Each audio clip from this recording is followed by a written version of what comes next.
in the chat real quick. We'll get started just after that. To introduce myself, I'm Jack Replinger. I started this site out of my classroom in Memphis, though now I'm based in California. I wrote most of the physics content, and I have my colleague Abby here, and I'll let her introduce herself. Hi, I'm Abby. I was teaching in California, now I'm in Colorado, and I have written the chemistry and biology content and helping with the physics as well. Perfect. Yeah, and again, thank you for those of you who've put your answers in the chat. And hey, Rich. Um, and yeah, if you have any questions while we do this demo, I'm gonna go over first like what it looks like from the student perspective, and then I'm going to go over kind of the logistics from the teacher side. But if you think of any questions anytime, feel free to unmute yourself and ask, or if you feel more comfortable just putting your question in the chat. But we love to have interaction, just like you probably do with your students. So yeah, just don't hesitate to put in questions in the chat or to unmute yourself and ask a question anytime. And with that, yeah, let me go ahead and get started. So yeah, this is and I'll send the recording out to you all later as well. So, all right, so this is originally it was just called Positive Physics. We now have positivephysics.org, positivechemistry.org, and positivestem.org as we've expanded through different subjects. Just a couple quick notes before we get started. Um, it is completely free to create an account and see all of the material that we offer and even use the first 5 units of each of our courses with your students. So don't be afraid to go ahead and make an account. Another note is my email address is right here. I really like to help people out. And so if you think of any questions after this demo and want to ask, please send those my way. And then last thing, uh, we built this out of our classrooms. The main goal is to help as many teachers and students as possible. We do have bills to pay, which is why we do have to charge for a subscription fee. But if your school doesn't cover the subscription, we do have, as a last resort, a pay what you can option for teachers paying out of pocket, and about 100 teachers take advantage of that every year. So yeah, with that said, I'll go ahead and get started. And again, if you think of any questions anytime, please go ahead and unmute yourself and ask, or put those in the chat, and Abby's going to be monitoring that for me. So first thing is, if you haven't already, again, creating a teacher account is free. And once you create your teacher account, you'll land on a page that looks like this that we call the dashboard. This is a teacher account, and you'll notice it has these buttons that say um, they let you assign stuff. We'll go over that later. We also integrate with Google Classroom, Canvas, and Schoology. A student account looks really, really similar to this. I'm going to flip over and to the student account here. Again, it looks the student dashboard looks really similar to the teacher dashboard, except they just don't have these buttons on the right-hand side to assign things. They can just see when things are due and stuff like that. Real quick, these are the courses that we offer. Um, the main ones are physics, chemistry, biology, environmental science. You can also create your own custom course, which I'll talk about at the very end. The physics course is based loosely on the fundamentals required for the AP Physics 1 and AP Physics 2 exam. It's used by all levels of teachers from kind of a basic level or even in middle school to honors and AP.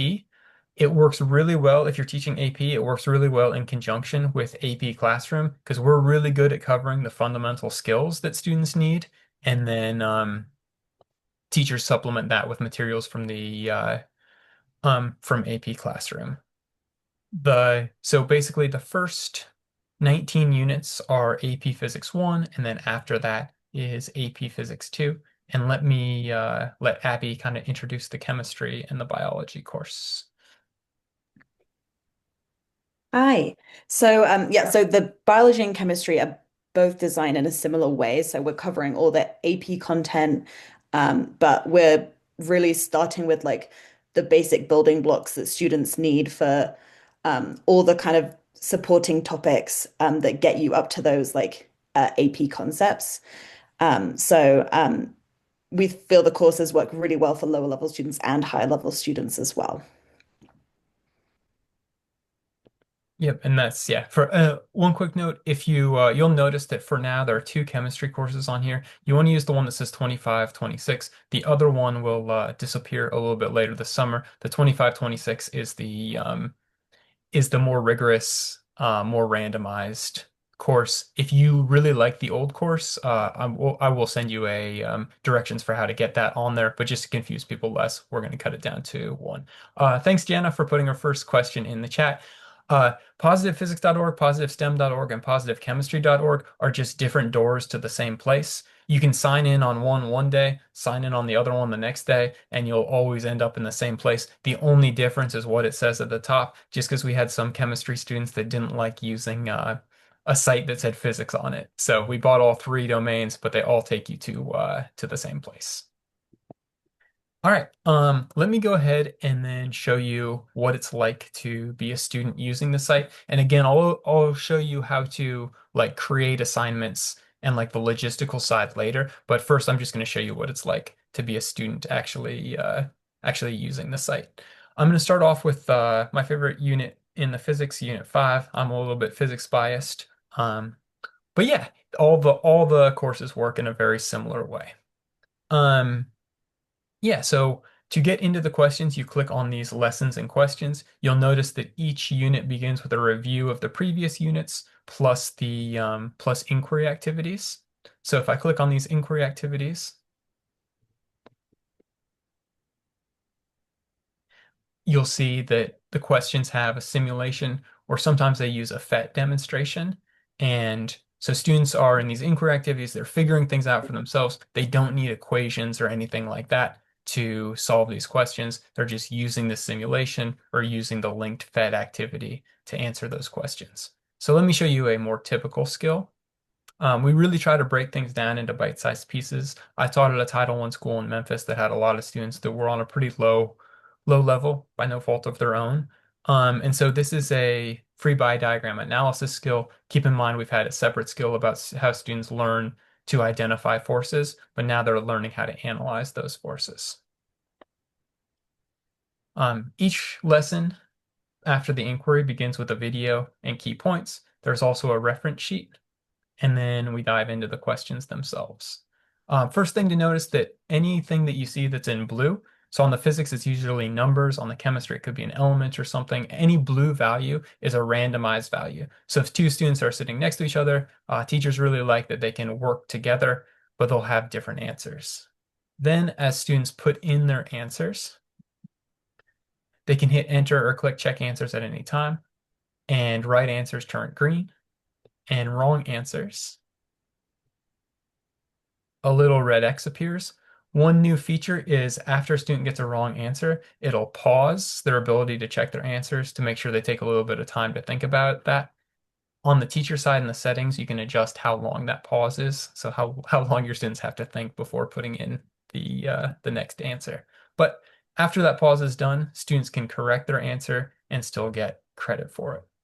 Um, and then you'll notice in the upper right-hand corner, if our faces aren't in the way, um, students get two different scores. A completion score, they get for the completion score, it doesn't matter if they got the answer wrong first. As long as they get it right eventually, they get full credit for completion, but they do have to actually get it right. And then the accuracy score is like their first try score. So this only goes up if students get it right on the first try. I always recommend to teachers to grade homework and classwork based on completion so students aren't afraid to make mistakes. And the accuracy score is really just there for students to know what they need to study before you give an assessment. We go through lots and lots of different situations. So in this case, students are really making sure that they understand like what net force means and how that affects if an object's speed increases, decreases, or remains constant. Another new thing towards the end of last year is we've now built in this AI tutor. The point is to discourage students from just pasting stuff into ChatGPT. This AI tutor will help guide students to the correct answer, but it'll never actually give them the answer. And that can be you can have that turned on or off um, from your teacher settings page as well. So if your school doesn't want students using AI, you can't turn that off. All right. Then as students work their way down the dashboard, the lessons get more and more challenging. We kind of recommend that anyone standard level classes do everything through complete problems, and then anything here that says like challenge, or is anything past challenge is really for honors or AP level students, including the multiple choice challenge problems, which are like practice AP multiple choice questions. All right, let me pause right there and just see if anybody has any questions on how to use on what it's like for a student to be using the site in this first work mode. I'll show you the extra practice mode and the assessment mode in just a second. But yeah, let me pause right there and see if anyone has any questions so far.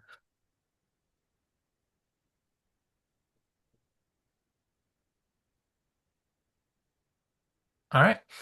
So yeah, I'll move on to the extra practice. So I use the work mode for homework and classwork. And then the extra practice mode is like I mentioned, if a student had a low accuracy score in work mode, then I encourage them to do the extra practice. All right, Giselle asked, do students get any hints while working on the exercises? So yeah, we have some originally, we wrote some hints, not for every problem, but that's kind of been replaced with the AI tutor, which is far better than any of like the static hints that we could write. We've gotten really good feedback on that. But yeah, definitely try out the AI tutor.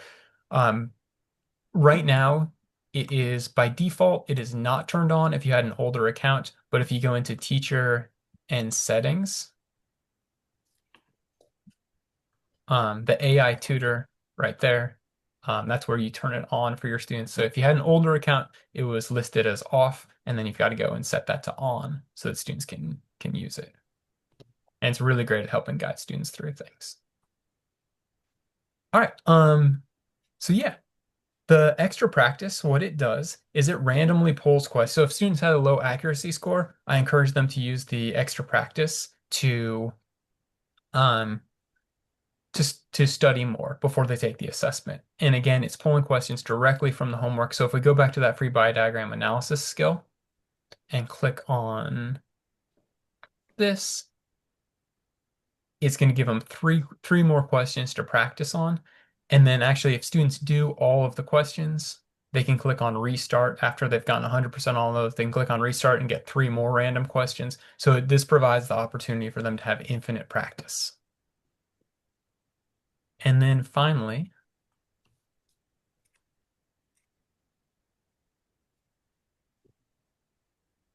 we have the assessment mode. All right, and in the assessment mode, again, it pulls questions directly from the homework. Um, all right, Rich had a question. Are questions aligned with AP Physics C, mechanics, and electromagnetism? Rich, we are working on that. If you look at the in this one, you'll notice actually not on Unit 5 yet, but on the first three units so far, we have a calculus section, and those ones are aligned to the AP Physics C materials. All right, let me go back to the assessment. Um, so I've unlocked the assessment. By default, the assessment is locked. And let me show you kind of from the teacher side what the assessment looks like.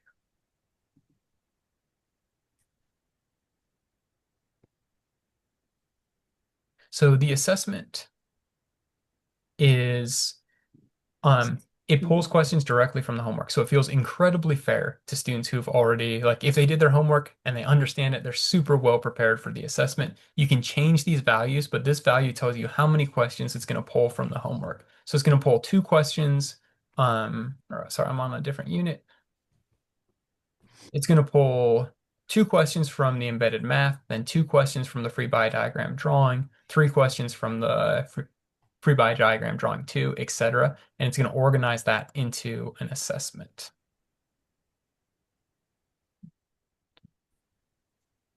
Also new this year, when students take an assessment, we make them take it in full screen so they can't switch to other tabs and look up other things. Then as students go through the assessment, let's Hold on just a second. Here, let me close the assessment real quick. I'll show it to you from the teacher side.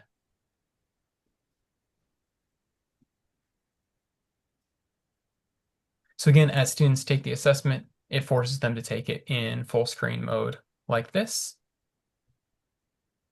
And again, it's pulling questions from each of those homework assignments that they've done before. Then as students practice, as students go through, they'll still check their answer at any time.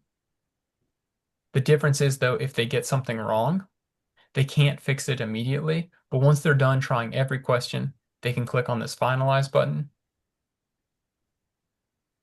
Then the top bar will turn green. Their original score will be locked in, and as they start making corrections, they'll get a separate correction score. They'll get a separate correction score, which they can get to 100% when they fix all their mistakes and answer anything they didn't answer previously. You also notice that when I was taking the assessment, the AI tutor was not there, but when I go back into corrections mode, the AI tutor comes back to help students out. Some teachers average these two scores together to put in the gradebook. Other teachers, they require students to get 100% and then offer to give a retake. Because again, this assessment is randomized. It's pulling random questions. Students don't know which of the homework questions that they'll get. And then also within those questions, there's always a randomized number or randomized word or something like that. So it's really easy to give retakes on the assessments. All right. Um, Let me pause right there and just see if anybody has any questions on the student side of things before I now go back and show you the teacher side. Yeah, I put a question in the chat, Oh, just to ask, if, is there a limit to number of students, or can I add a sample student that I can use as the teacher to go in there and see what they're seeing?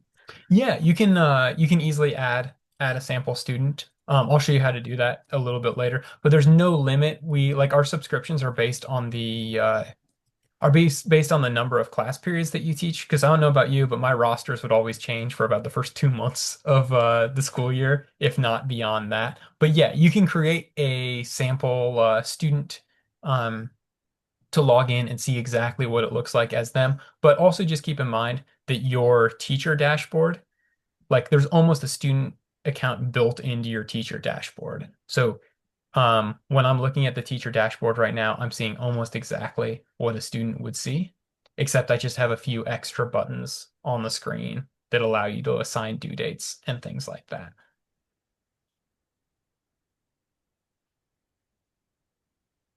Rochelle asks a good question.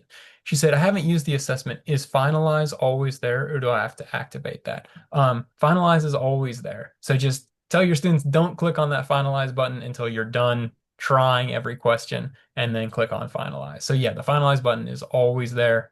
Um, if a student doesn't click finalize, they just like close their computer at the end of the period or something like that, you can finalize it from your sites too in the student scores, but the finalize button is always there.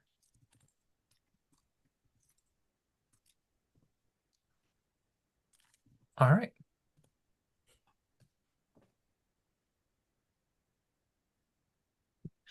All right. So yeah, let me show you the teacher side of things. So again, there's a teacher account there's a student account basically built into the teacher account. So you can click into these skills just like I was doing, and um you can kind of practice exactly what it's like being a student. You have a few extra features, like you have a show answers button. Um, that's only available if you have a paid subscription, because sometimes students create fake teacher accounts, and so the show answers is only available if you actually have a subscription. If you don't like a problem, you can click on remove problem. You could remove it completely so students never see it, or you could say, oh, okay, I want this to show up on the homework, but I don't want this to possibly show up on the assessment, or you could do the opposite of that. And then also from the teacher dashboard, another thing that you can do is you can use these green buttons on the right side to remove entire skills. assign due dates, things like that. I'll show you how to, most people now do that through their LMS, and I'll show you how to do that in just a little bit. All right. And Abby, did I miss a question in the chat? And No, I sorry, think I have a lot more. going on my screen. Um, okay, great. Let me then now show you the logistical side of things. Um, so first thing is if you forget anything that we do on this video, I will send a recording of it. And I've also put a lot of time into this help/FAQs page. So start right here. It'll go over everything that we'll go over from here forward on the teacher side. If you use one of these LMSs, make sure you click on these. Um, no matter which one you click on, it'll give you some instructions that your administrator needs to do to basically give us permission to import your rosters and edit your grades, things like that. So just be sure to click on this.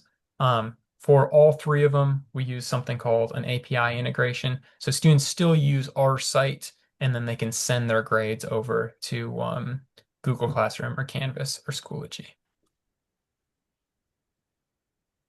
All right. All right.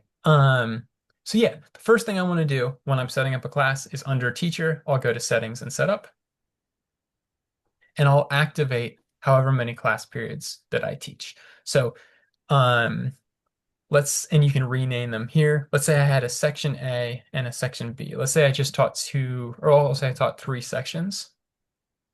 So first thing is you want to set them to active. You'll notice next to active, you can choose basic, standard, or honors. I'll show you what that means. If I go to the dashboard, you'll see that I now have these 3 sections on here. The only thing that those basic, standard, and advanced do is they change which of the skills default to bonus. We really think that even your AP level students should do the lower level skills, like free body diagram, drawing one, etc. Your high level students will fly through those, but I know one mistake that I made early on as an AP teacher was assuming that my students were like, I covered free body diagrams really quickly and then moved on to like higher level stuff. And then later at the end of the year, realized that my students weren't very good at drawing free body diagrams. So we think that even your highest level students should do these simpler skills. They move through them really quickly. Just however high level your students are, um, that's just how far down the dashboard they should go. So setting these to basic, standard, or advanced just determines how many of the skills they have to complete. If you teach physics or physical science, make sure you take a look at which notation you want to use. The most common is vector. Then you can choose the value that you want to use for gravity. My videos use 10. On the AP test, it's acceptable to use 10. It makes the math easier, so I like to use 10. Then you select the default course. So whatever course that you're teaching, choose that. That just means when the students sign in, they'll land in the right place. This means they'll land on the right unit. And one thing I want to show you here is if you set this show manipulated equations to yes, then on their reference sheet,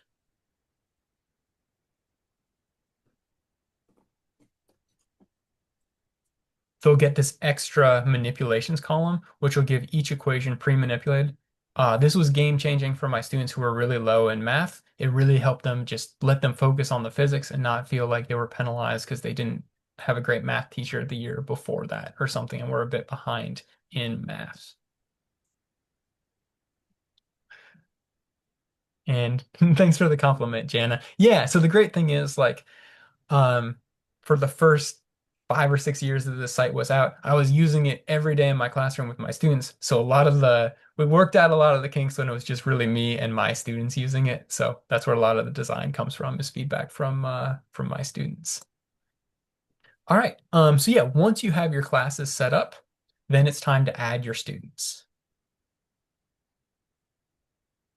Um, then a couple ways to add your students. Again, take a look at the help FAQs page here.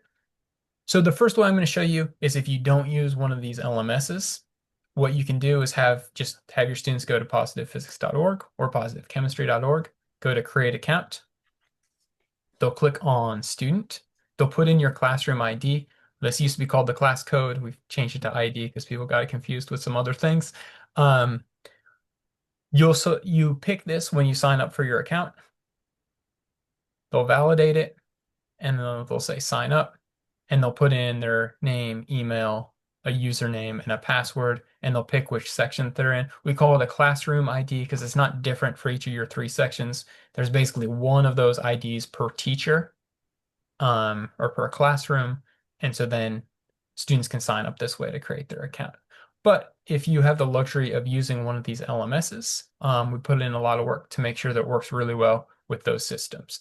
It works the same exact way for Google Classroom, Canvas, and Schoology. My account is connected to Google Classroom, so I'll show you how to bring in your students that way.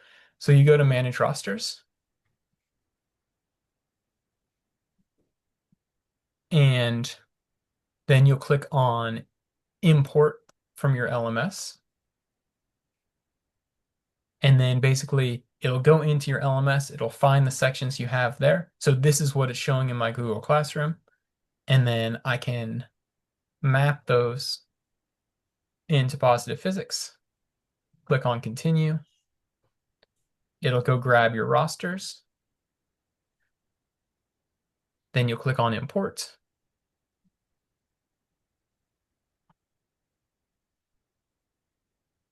And then you'll see all of your students are in there. If later in the year your rosters shift, you can just click on import/refresh again, and it'll go find them again. Any new students, it'll say new import. It won't delete any of your data or anything like that. It won't change anything for the students who already exist. All right. And then once your students are in, if they have Google accounts, like if your school emails are through Google, then they can just click on sign in with Google. That's the easiest thing. If you use Microsoft, we're working on it, but for now, click on request manual login credentials, then we'll email students a username, password, and classroom ID to sign in. All right. And Abby, will you tell me if I miss a question in the chat? I will do. You're doing good there. Thank you. All right. So then that's how you get your students in. Let me pause there and see if anybody has any questions on how to get their students onto the site and getting their students signed in. And then next I'll go over how to create assignments.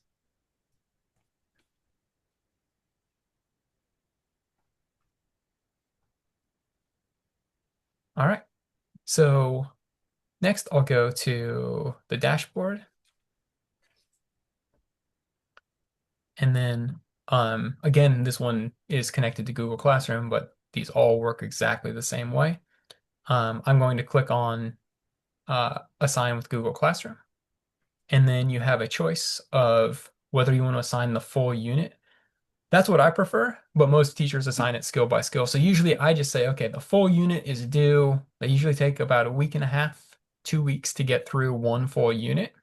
So I assign the full unit, or you can assign individual skills. There's 2 ways to assign the individual skills. I'll explain that in just a second.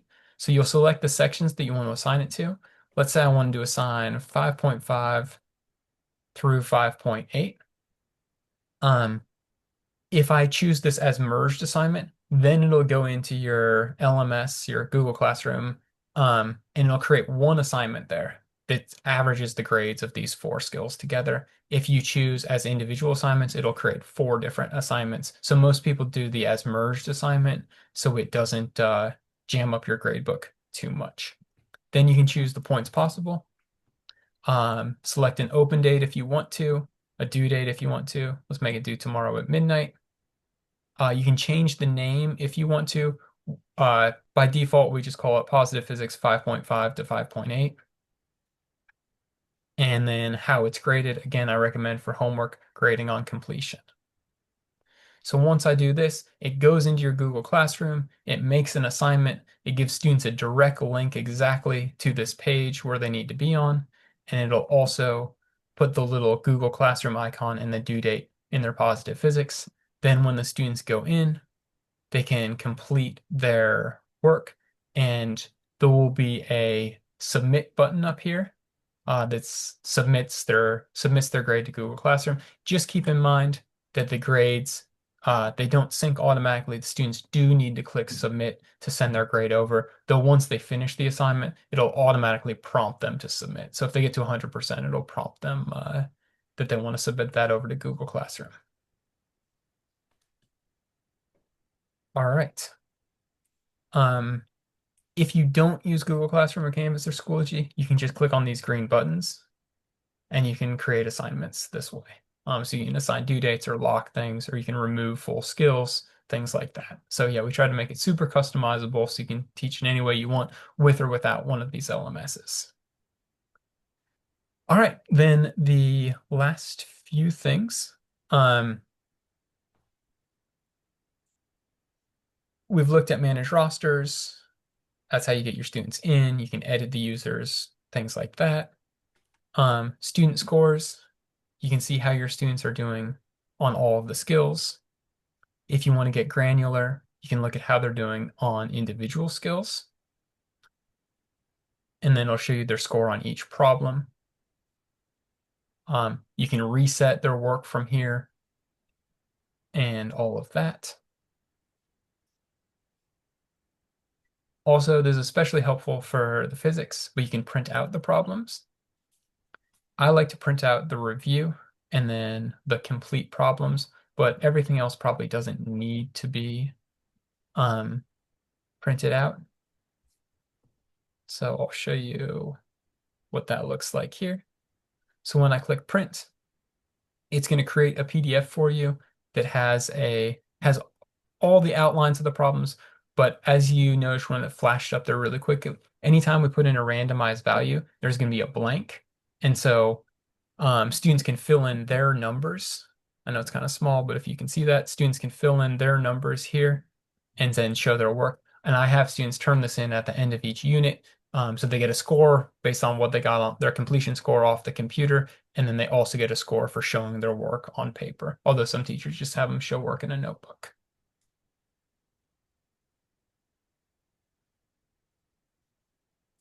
All right.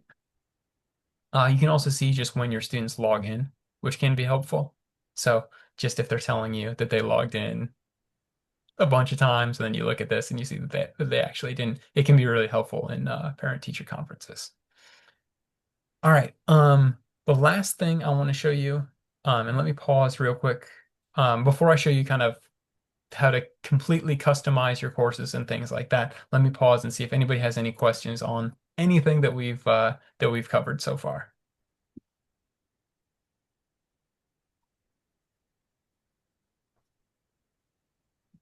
All right. So the last thing is you can completely, our courses are really easy to customize by removing things. So you can click here to remove a full skill. You can go into the skills and remove individual questions that you don't like. But if you want to completely customize things, then this advanced tab is for you. So for starters, you can create your own questions. This is actually exactly what Abby uses to write all the content. Now, in the old days, it was much more tedious to write content. The best way to get started is by clicking on these editable examples, and it'll show you how to do everything from creating a simple problem that has randomized values here. By the way, click on these directions here for some real in-depth details on how this stuff all works. But basically, this is showing you how to create a question with randomized values, and even gets as complex as if you want to create a simulation with moving parts here. So like this one, you can drop a hammer from various heights, and it'll show you how to create a simulation like that. Then the next thing is you can create your own course. So a lot of teachers are now using this feature to like create a custom course for just for them in their school. So you can create a course, you can create your own units and skills. You can clone like our units and our skills into your course. So like somebody mentioned, if they wanted to combine like the engineering and the physics course we have together into one, you could use this clone unit and clone skill to do that. Once you've created a course, if you want to share it with your colleagues, you can use this right here. and they paste it into add shared course from a colleague, and that will share your course with them.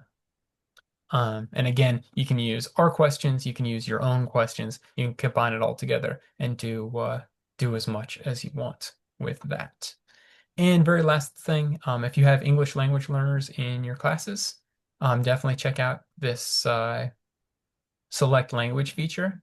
So it uses Google Translate. We put in a lot of work so it doesn't like over translate things. Like if you just use plain Google Translate, it'll change like newtons. When you just have the N, it doesn't know if that means newtons or if it means north or something like that. So we've done a lot of work to make sure that the translations are pretty good and it works in lots and lots of languages. All right. That is a whirlwind tour of the site. And yeah, let me pause. Let me stop right there and see if anybody has has any questions. Um, yeah, let me pause right there and see if anybody has any questions.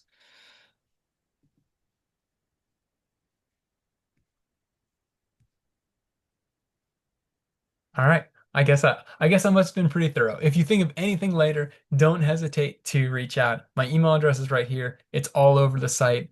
As I think I mentioned before, first 5 units, it's free to create an account. First 5 units are free.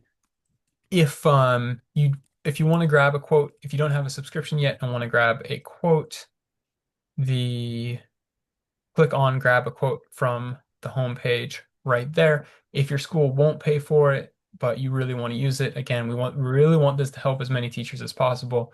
As it says on here, reach out to me if you're a teacher paying out of pocket, and we'll give you our pay what you can pricing. And yeah, please don't hesitate to reach out if you have any questions. And unless I missed any questions in the chat, I um, I have yeah, a few questions. Sorry, I didn't want to write them no down. worries. My first question is with respect to what you mentioned that students can create a fake account as teachers. Is there any way that you could prevent that to happen? I mean, if they have the money to pay for it. We don't we have not found that many students are creating fake teacher accounts and paying Okay. for them. Honestly, it doesn't do much for them because the questions are randomized. So even Yeah. their teacher account, if they use the reveal answer buttons, the answers in their accounts are going to be different. So we just based on like what we see in terms of people paying for accounts, very few students make fake teacher accounts, and then I'm not sure we've ever had a student pay for a fake teacher account. Okay. Another question is, can they inspect the elements to see the code behind to find the answer through that rather than solving the problem? Great question. No, so all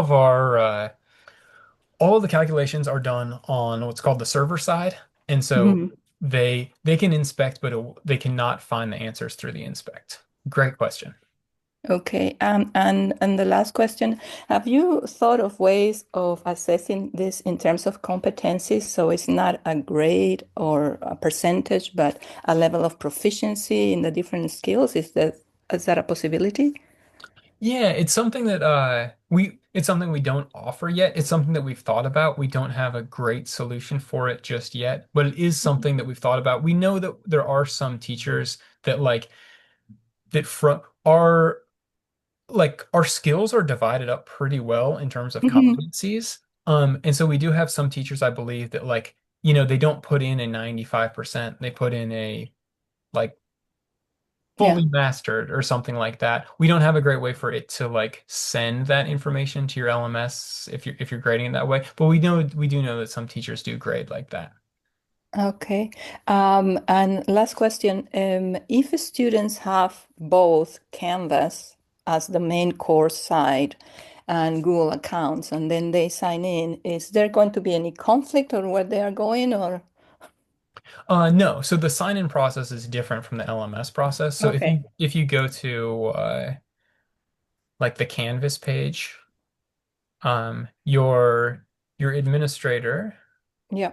will do part one right here. This is just to enable Google SSO. It Okay. has nothing to do with Google Classroom. And Okay. then part Okay. two is where they do the Canvas stuff. So yes, they can still sign in with Google and they can still send their grades to Canvas. Okay. Okay. Another question, sorry. Oh, no, this is great. Have you had any research of how this impacts the use of positive physics have impacted the performance for students in AP exams and things like that? So we gave a survey. The closest we have to that is we have a lot of anecdotal evidence that Hmm. suggests that the teachers the teachers' grades improve on AP. Probably the best evidence is one of the authors of the AP Physics 1. Like, there's a teacher that's an author of the AP Physics 1 exam, or one of the authors, and Hmm. she's one of our biggest fans. Keep an eye on your email. We do a demo with her twice a year, and she talks about she has like a 98 to 100% pass rate, and she uses our site a ton. Um, and then we gave a survey a couple weeks ago, and we had about 275 responses. Of teachers who use the site, 98% at least claim that it increased student engagement and achievement. So Hmm. we don't have like data on what the AP scores looked like before and after, but according to teachers, they use it because it really helps. Okay, so it doesn't differ much from the set of exercises and homeworks that the AP side offers to students. I say it's very different. So like what and using them together is like this does not replace that. It's really important to Oh. use them both together. What the AP classroom does really well is they give you like really good free response questions that look very much like the AP test is going to look. But what we find very lacking on their site is they don't do much to cover like the fundamental skills, like making sure Mhm. students just have a ton of Yeah. practice with drawing free body diagrams or analyzing free body diagrams or balancing chemical equations. Or Abby can probably give you some more examples on the biology and the chemistry side. But basically, use the our teachers who've really successful on AP, they use positive physics to make sure their students have the fundamental skills, and then they use AP Classroom to make sure that students have practice with exactly what the AP test will look like. Okay. Okay. Thank you so much. This is Absolutely. great. Thank you. Thank you for all the questions. I appreciate it. We got a couple questions in the chat. Sure. All right. Rochelle said, "Can I let them sign in with my code and then still assign in classroom?" Great. And also, I think Rochelle, you got your subscription. Your school got your subscription for you this morning. I was excited to see Yes. that. Yes. So, just when your students sign in with your code, um, when they originally sign up, make sure they enter their email address, and then later, whenever you're I think I'm interpreting your question as it might take your administrators a while to like give us to do that like process, the SSO process, like to list us as an approved site. Um, if that's right, yeah, then yes, your students, they can sign up, make sure they put their email in, um, and then later, uh, oh, sorry. Let me close some of these extra tabs. Later, you'll still want to do an import and refresh roster. Um, if you want your students to be able to send grades to Google Classroom, you need to go to that Manage Rosters page and click on this import rosters from Google Classroom. When you do this, Google sends us there's like a long number that's associated with each student, and we need to know what that number is so that the grades will like pass back correctly. But like if your students originally sign up with your classroom code, um, as long as they put the email address, we'll be able to match up who the student is. But if you want your students to be able to pass back their grades, yeah. The best answer is if you want your students to be able to pass back grades, make sure to do this step and make sure that on your roster you see this that they're synced. That's what will allow the students to pass back your grades. Rochelle, let me know if that answers your Thank question. you. Can you hear me? Yes. Okay, I wasn't sure if my mic was off or on. I've never used Google Classroom for grading, but that sounds like a really cool feature since you can give several assignments and then it averages it all together. I'm Exactly. thinking I need help with grading always. So Right. that one sounds pretty attractive to me for Yeah. this year. Yeah, and I'm sure your administrators have listed a ton of things as approved. So just send them that. Again, go to that Help FAQs page, click on Google Classroom, click on this Google admin link and then just send them this. They've probably done this 100 times with other things, and then that will allow us to do that gives us permission to like pass the grades. Okay. How did you get there? One more time. Sorry. Yeah, no problem. If you go to, I can all here, I'll put this in the chat as well if I can find where I was. It's the frequently asked questions page. Yeah, Okay. yeah, yeah. So Okay. just click on the help FAQs Okay. and then click on Google Classroom, and then you'll see this actions before use. Okay. And I've also put it in the chat. Great. Thank you. All right. Robin asked, is bio linked to AP Bio? Abby, let you take that. Yes, thanks, Robin. So the biology course was built around like using the AP Bio CED. So it covers absolutely everything that's on AP Bio. Similarly to the physics course, we still recommend you use AP Classroom for like practice of the exam style questions, but it covers all the content. And we have challenge questions on the site as well, that you can use to kind of practice more of the like higher level application. But yeah, still use AP Classroom. And we don't have free response questions yet, but we're not going to talk about too much, but we might have a surprise coming at some point soon. All right. Yeah, any other questions before we close this out? Thank you. Yeah. All right. Thank you so much. Oh, also, I just saw the note from Rich. Thanks for the kind words. I know his teachers have been using the site a bunch. But yeah, again, if you think of any questions later, if you need another demo, if you need anything else, don't hesitate to reach out. I'm super thankful. Like I started building this out of my own classroom. I never imagined so many teachers would use it. And my favorite part about getting to do this as a full-time job is helping other teachers out. So yeah, don't hesitate to reach out if you have any questions. All right. Well, thanks again. I'll send this recording to everyone as well, and hope you have a great rest of your day. Take care.